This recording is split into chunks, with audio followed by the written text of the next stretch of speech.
what? Program chair? I can do that. Good afternoon, Lions. President Cindy, fellow Lions and guests. Today, we have our guest, Mark Smith, who's with us, I guess technically representing the Mount St. Helens Preservation Society would be a good one. Okay, that'll work. If you know Mark, you know he's involved in a lot of different things. So, a quick bio on Mark. This might be the longest bio I've ever received, so he has a lot of backstory. He wants to bring you up to speed here. Mark was born in 1959. Good for you. At the Helens General Hospital to Dave and Marion Smith. At the time, Dave was manager of Warehouse Pulp Credit Union.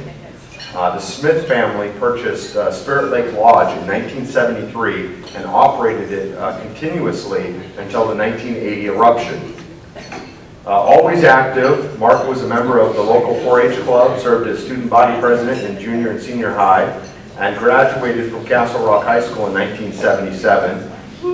Insert my normal joke, I was born in 77. Mark became the manager of Alcopa Federal Credit Union at 19, making him one of the youngest credit union managers in the country. He ran for county clerk at 21, but lost. He then went to work in the financial data processing field as a consultant, supporting developing and implementing computer applications for financial institutions. While he traveled around for his work, Mark always came home to Cowles County. In 1992, Mark's father, David, was diagnosed with cancer, and in 92, Mark returned home to help take care of him. Together, Mark and his father, David, started the Mount St. Helens Tour Company, running off-road tours and a very unique overnight experience called the Tent and Breakfast. This adventure, which would now be called glamping, included luxury accommodations on Lyco properties and offered tours and views of the crater many years before the United States Forest Service opened Johnston Ridge. Mount St. Helens Tours and the Tent and Breakfast were the first overnight accommodations and tour company on the mountain following the eruption. In 1995, Mark purchased 200 acres at the 24-mile marker on SR 504 and started construction of Eco Park Resort, offering camping, cabins, horse tours, food service. Because the USFS would not allow access to either their power or telephone lines, Eco Park was built entirely off the grid, using a combination of solar and wind for power and a radio telephone link for telephone. In '98, Mark and other interested citizens started the Mount St. Helens Preservation Society to help battle issues of tribal hunting and elk habitat on the monument. Mark served on the Mount St. Helens Advisory Committee and was one of 2 members who supported a national park study. Mark is currently chairman of the Cowles County Planning Commission. In 2010, Mark was one of the co-founders of the Friends of Mount St. Helens, a group devoted to providing a united platform to address many issues around the monument, including but not limited to economic development, tourism, recreational opportunities, access, wildlife health, and today's issue, hoof rot on the local elk herd. A warm Lions welcome to Mr. Mark Smith.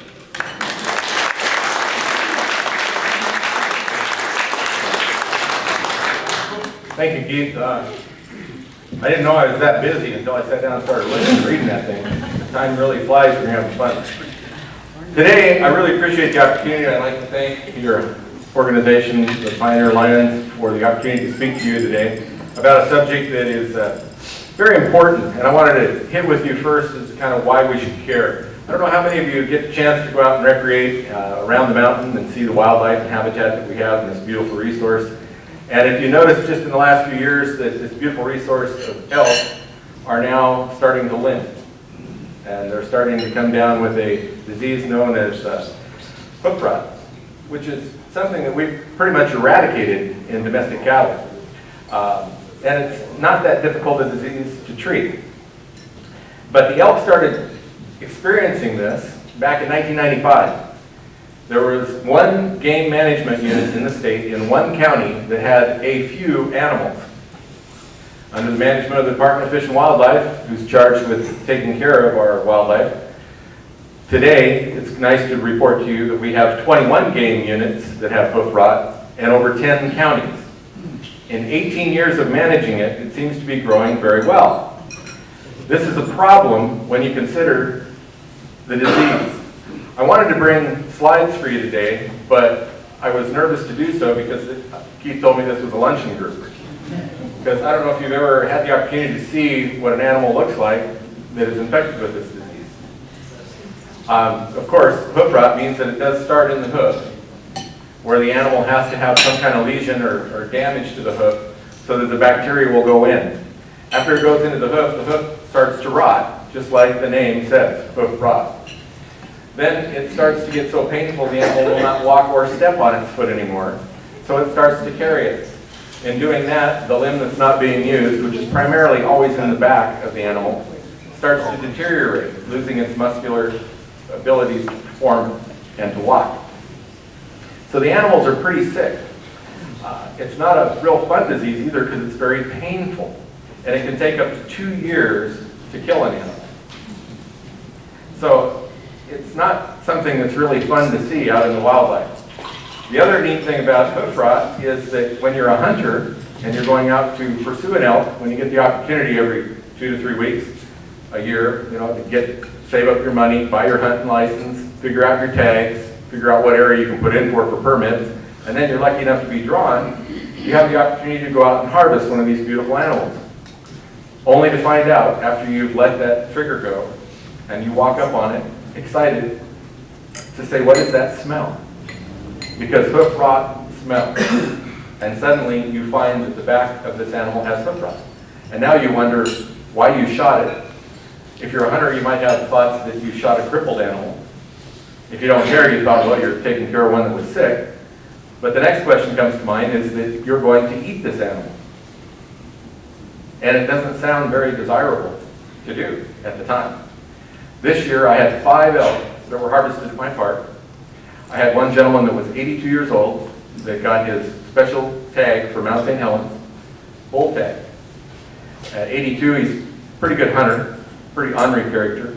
He shot a very nice 5x6 bull, only to find out that the whole back hock was missing on the right side.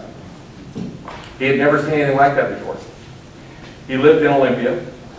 We cut it off and he delivered it to the Department of Fish and Wildlife because he was concerned that they don't know what's going on in the field. The problem with hoof rot is that it's preventable. The problem with it too, in wild animals, you wonder what causes the disease. In 18 years, the Department of Fish and Wildlife has not been able to define the cause of hoof rot.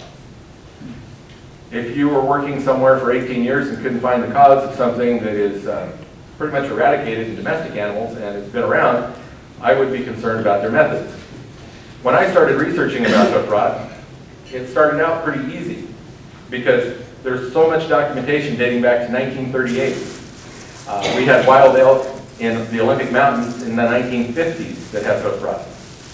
The main reason that hoof rot occurs is because animals are in poor body condition or do not have minerals such as copper, zinc, and selenium. When Mount St. Helens erupted, it destroyed a 150 square mile radius around the mountain, as we all know. That changed the foliage in that area. We responded in coming in and closing the hunting in and around the area because, after all, the elk herd was pretty well desecrated. Most things were lost. But then we started doing things that were a little bit odd. Number one, we made it a national monument, set it aside for future generations, untouched by human hands. All of us who visited Mount St. Helens read that, see that on all the placards, and understand this. However, we decided to helicopter seed the area for over 10 years with non-native seeds to help stop erosion. So even in the center of the mountain, where it was supposedly set aside, man interfered. This growth of landscape helped stop some of the erosion effects for a while, and it propagated elk herds to have an abundance of wildlife food. So elk herds that were in that area started to become pretty healthy, and they grew. Of course, we weren't hunting them at the time because we couldn't hunt them. The area was too wide open, and they had just been desecrated by a volcano. so we wanted to let them come back. The next thing we did, because of concerns of Longview flooding, is that the Corps of Engineers came in and constructed an 8,644-foot tunnel into Spirit Lake, totally rerouting the North Fork of the Toutle River for 6 miles right in front of Mount St. Helens over the barren pumice plain, which is still barren today because no water runs from the lake carrying any seeds or vegetation or aquatic life to help that area come back. If you look at Coldwater or Castle Lake, you can see how nice the streams have come back, how the vegetation's carried, how seeds get carried by the streams in through those areas and help it come back. The Corps of Engineers didn't stop there. They went downstream, put in a sediment retention dam. I hope some of you folks in here remember the first one they built. That dam lasted 1 year. Then they came back and they constructed a second dam. And that one was located 16.5 miles downstream. That's to back up all the mud flow in the North Fork of the Toutle River. This last year, they just raised the sediment dam outlet 7 more feet. And this year, 688 more acres was flooded. There was elk habitat just this season. All of these man-made decisions had effects on the habitat and wildlife that were residing at Mount St. Helens in the North Fork of the Toutle River. Another decision that was made was we salvaged logs. 48,000 acres warehousing went into salvaged logs. It kept the economy boosted in this area for about 2 years. We actually went in and then replanted that timber. But in the management of wildlife, we didn't think that we had just done something really unique. We planted the largest uniform forest ever planted by man, which all was growing within a 4-year cycle. So lo and behold, about 20 years ago, all of the habitat underneath that 48,000 acres disappeared, almost overnight for an elk. The next thing that we did was we started changing our logging practices. We could no longer slash burn, and we no longer let clear cuts lay with just trees underneath a bunch of brush. We decided that herbicides and chemicals were the best way to control a clear cut. Now when a clear cut is harvested, the clear cut is sprayed, replanted, and it's herbicided for 4 years to keep all the forbs and other growing plants from growing and competing with the new trees. Now that sounds like a good idea, I guess if you're a forester in college and haven't been out and seen too many clear cuts in this country. What that does is the only green thing in the clear cut growing for 4 years is the tree. So now when you got elk that are already not finding anything in the river valleys, they're not finding anything under forest areas that have grown up and are a different age. Now when they go to the clear cuts where they've usually ate, slept, and spent their time, they only find these little green trees, which aren't their best thing to eat on. So they start eating the trees. So then the timber companies get mad because the elk are eating the trees because we have too many elk that are starving.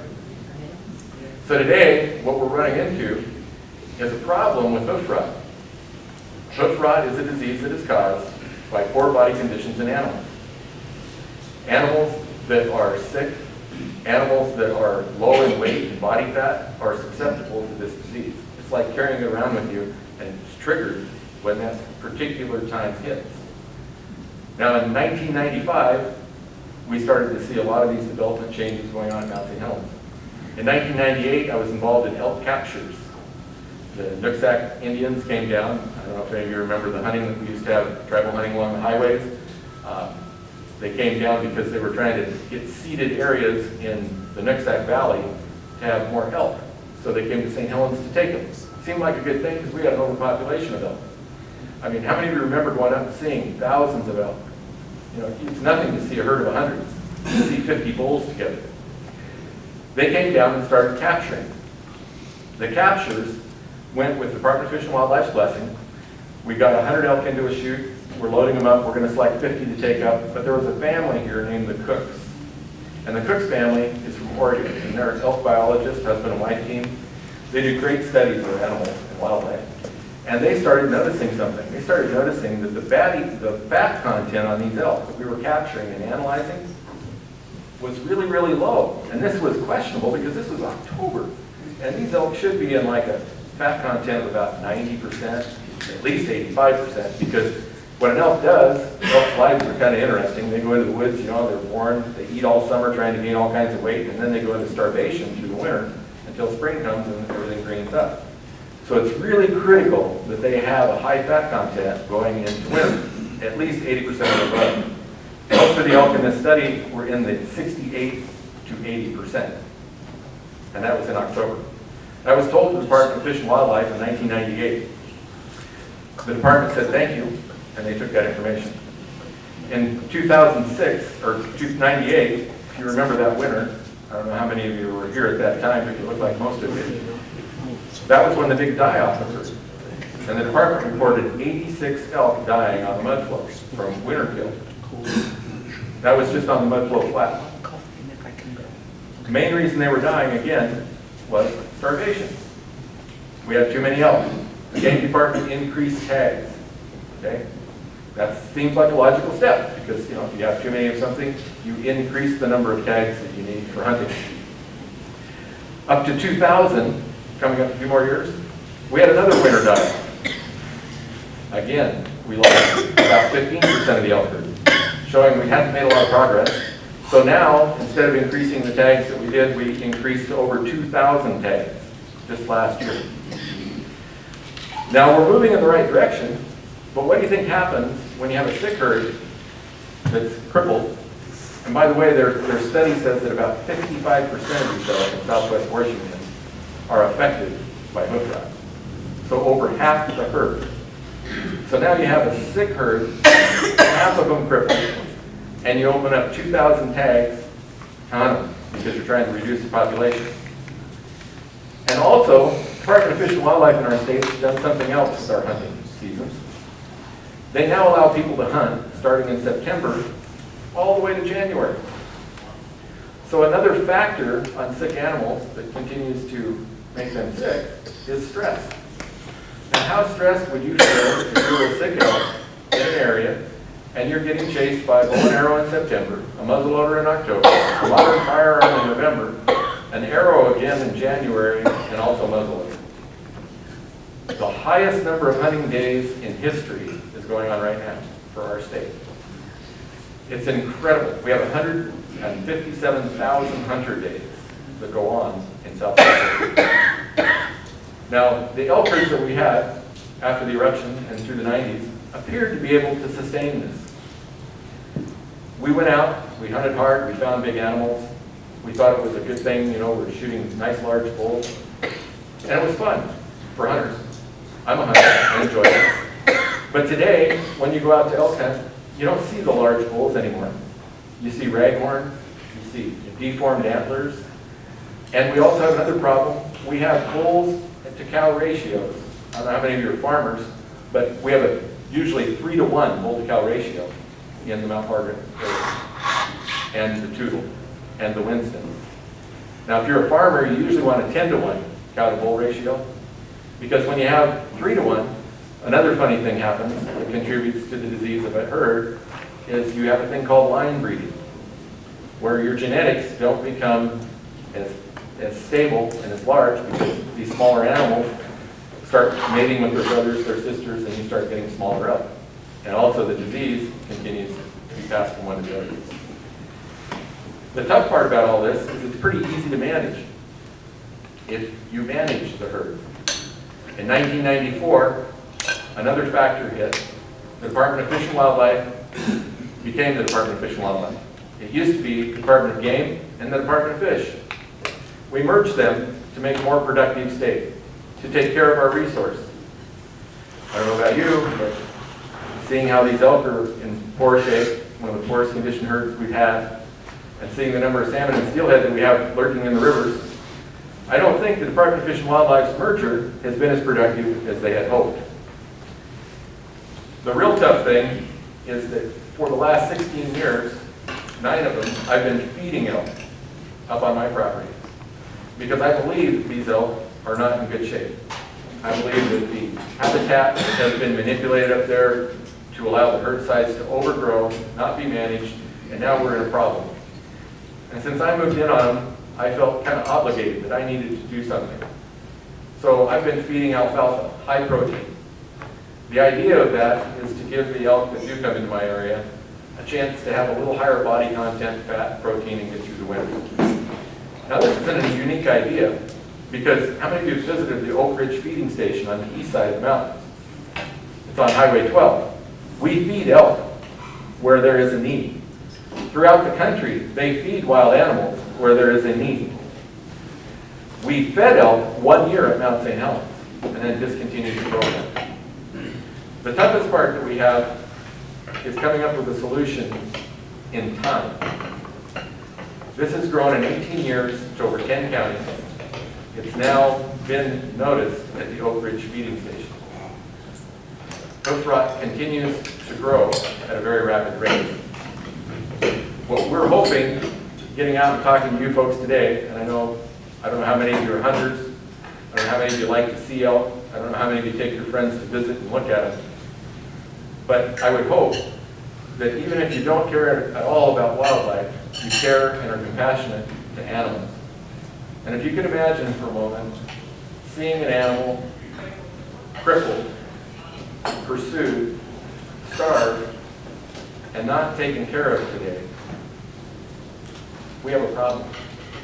I don't think that's the way that the stewardship by the Department of Fish and Wildlife should be managing our wildlife. I was here today to let you know the problem, to answer any questions that I can.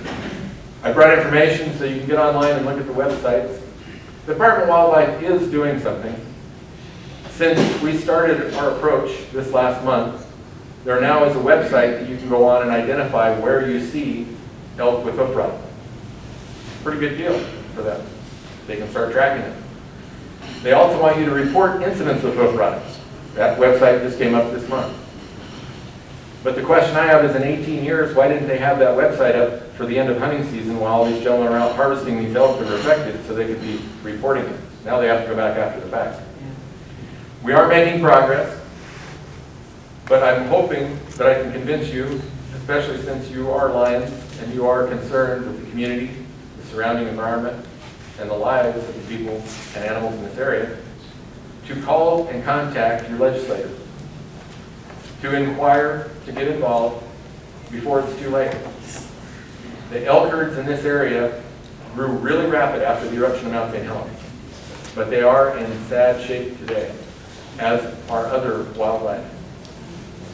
If we do nothing, then we will see the continued management done by the Department of Wildlife. And 18 years from now, there'll be another Mark Smith standing in front of you telling you that our elk are starving, if we're that fortunate. I know it's kind of a heavy subject. I see you kind of sitting there, but it is a real problem. I'm probably not the best speaker, and I'm not a scientist, but I can wholeheartedly tell you that it is really disappointing for people living in a community like this with such wonderful natural resources to experience this in their own backyard. I have a 19-year-old boy who lives at our park this year. He works for us. He got his first hunting season this year for elk. He got his tag. He was so excited. We hunted hard for 9 days. For those of you that hunt know how it is. We're on down to the last day, and he manages to see a bull and be able to harvest it. One shot. He practiced. He did a great job. He was so excited going up to it in the brush, he could only see one antler. When he got to it, it only had one antler. The growth of the antlers made him puzzled. So as he walked up to it and he looked, he noticed one side was deformed and the other one was really nice 6-point. He looked down the back legs, hoof rot. Smell was terrible. There was nothing left. The knuckle was all that was on that elk. His disappointment was that he had shot a crippled animal, not a pursuit, and not hunting it. And then he was more disappointed because he didn't know what to do with the meat. Well, we took care of the meat for him, lost the whole back ham. So he got about 200 pounds of meat off this elk. And then he was wondering about eating it. And the Department of Wildlife told him to use your nose. This is 2013, We can put a man on the moon, or used to, I guess. We can do these fantastic things, and we're telling hunters who get an animal that's diseased to use their nose. There is no statement to tell you whether the meat's safe, whether you should eat it, can't eat it, or not. And even if it's not a problem, because I grew up with dairy cows and that, and, you always have a few diseased animals, we should still be able to tell something better than use your nose. So that's why I'm here, and I want to ask you to use, not your nose, I want but I want you to use your mouth, and I want you to use your voice, and I want you to help us be heard with the Department of Fish and Wildlife, the legislatures, anyone that'll listen to you, because that's the only thing I think will bring an end to this. I'm willing to answer any questions for you, and I really appreciate you allowing me the opportunity to hit you with this heavy subject today. Thank you. Yes, sir. Is this all specific to the St. Helens, sir, or is Waukegan County also Pacific County, or they all have? Yes, Pacific County, Waukegan County, it's 10 counties all the way from Olympia all the way down, and GM units. Everything runs from the Olympic Mountains all the way down and along the Columbia, Mount St. Helens Canal. Yes, sir. Oregon is not affected yet. Coastline's not affected. Not yet. But they should be concerned because they're, we're pretty close to the Oregon border right now. So, yes, sir. I listened to a program about a month and a half ago on the release of wolves, either by the release or just migration coming from the east. And they specifically mentioned the Mount Margaret and the elk herd, and they just said it'd probably be a matter of time. How much of an impact do you think that's going to make on these diseased animals? Well, right now, and that, I'm glad you brought that up because, the state's not allocating a lot of resources on the hoof rot right now, but we do have 2 bills in the House right now that we're allocating funds for the relocation of gray wolves. The reason they're looking at St. Helens is because we have 4 wolf packs in the state right now. We're shooting for the 5th. And you would think we're shooting for the 5th to help the wolves, but it's really not. It's to help the farmers on the east side. Because once you get to the 5th wolf pack, they're no longer endangered in the state, and now you can come up with a way to hunt them. So that relocation of the wolves is kind of a double-edged sword. They're not telling me the whole story. They're going to come to St. Helens sooner or later because the Cascade Range is a perfect area for the gray wolf to migrate down from Canada and all along. And wolves migrate in a long distance. The wolves coming to St. Helens won't solve the problem, though, because even though they'll come in, there'll only be a few at first, unless they come in and stock the area with wolves, which I don't know if that's such a good idea. If you look at the migration length of a wolf and the total distance of the Mount St. Helens monument area, most of them will probably be in the winter down into woodland and down into Kalama. Wolves aren't going to stay above the 3,000-foot area because there's no elk and deer in that area during the winter. They're going to go where habitat is easiest to get. But they're going to come sooner or later. So I think letting them go natural would be better. But I don't see the wolves being the ultimate solution to this elk problem right now. Yes, sir. Hey, Mark, have you looked at Fish and Wildlife's budget and where they're spending their money? Oh, yeah. That's what I thought. Retirements and pensions, number 1. Tell us where that's going. The Department of Fish and Wildlife protects FTEs the best in this state. Everybody know what FTEs are? Full-time employees. They have more employees, more pension fund, and more budgets. We could save a lot of money and do a better job if we followed a tribal game management plan. Now, kind of funny coming out of my mouth, about 10 years ago, 15 years ago, I was fighting the tribes, head to head about hunting issues and that. But then I became pretty good friends with them. The tribes do something really interesting. When they hire biologists to study elk, they hire a biologist for 3 years on a contract. Okay? He's a contract biologist. So he's a specialist for what they're hiring for. He's a specialist in elk, he's a specialist in white-tailed deer. He could be a specialist in toads if that's what they wanted to study. And he has 3 years to come in and start work and come up with his management plan. They then review it the 3rd year and they'll refund him again. Now, that way they get specialists that really want to work in the field and are dedicated. Plus, they do something else. Their budget doesn't contain a full-time employee that gets all the benefits and all the returns and has a steady job. Now, there's debates on how that works, but it works pretty well. We get biologists that we'll hire for an opening who did their thesis in college on turtles. Okay. But now they're in charge of big game. Because a biologist is a biologist is a biologist. Okay. Well, a lawyer is a lawyer is a lawyer. But, I certainly don't want an injury lawyer for my divorce, So, Sam? But you kind of get the idea.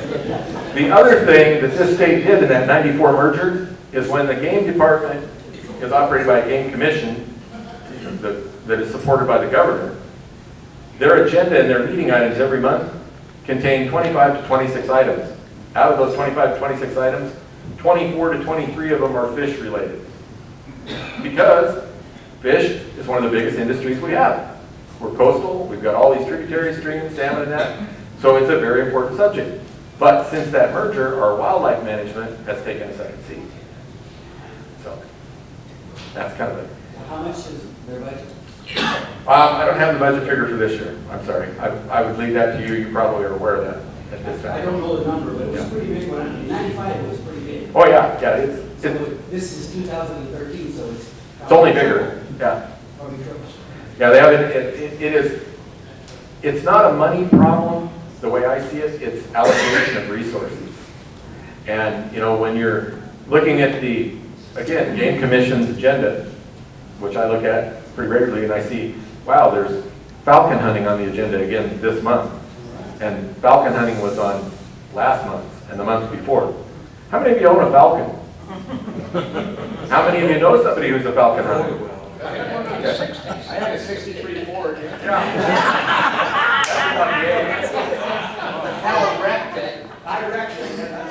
But that's one of the things that we need to do. Prioritizing what we need to have happen. It's not a funding issue. And that's why I really ask for your support to contact your legislature. If you know, Ed Orcutt's one we need to get a hold of, Richard Folt, of course, and then we also, Brian Blake is very important because he's a chairman of the committee that we need to get in front of, and then of course also Dean Taco. And all those guys are really pretty good guys about this issue. They just need more voice and support from the public. Any other questions? Well, good. I really appreciate your time. Thank you very much. If you're interested, I'm sorry I don't mean to run over. I have information up here for you. And if you would like to come see the problem personally, pick up one of these, contact me. I feed at 10 o'clock in the morning, every morning. We like it by appointment, but you're more than welcome to come up and you can actually see firsthand. We have about 55 elk right now that are coming in, and you can see, and out of that 55, about 30 of them have hook runs. All right, thank you, Mark. On behalf of the Pioneer Alliance, I'd like to give you this back.